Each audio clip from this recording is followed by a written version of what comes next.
A move I use a lot in clinic is called the hip 90-90 opener.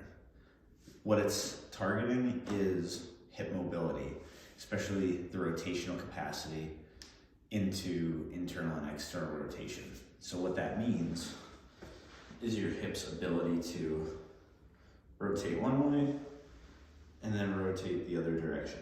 So the setup is with your legs wide, hands behind your back, dropping down to one direction, lifting the back hip up as far as you can, and then following through. This then becomes the back leg, this is the front leg. In this position, we can alternate back and forth, and you'll see 90-degree angles throughout the hips in this move. The progression for this would be to go from having your hands behind you to coming up more upright in this move.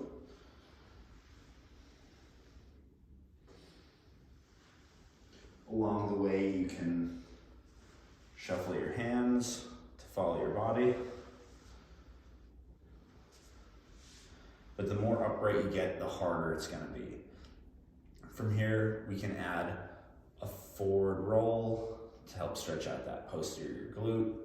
We can actually try to keep the hands in the middle as we do this move to accentuate internal rotation. So it just depends on what the goal of the exercise is. To accentuate internal rotation, what we can also do is keeping this leg in external rotation.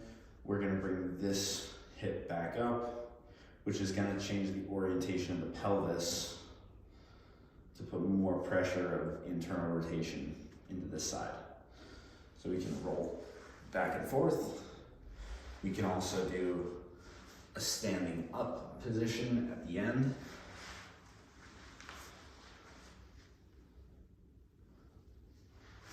As well as loading the exercise if we wanted to grab a weight and do the same thing.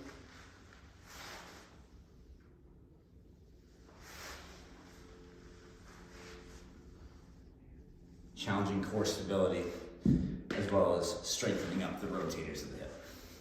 So that's the progression for the hip 90-90.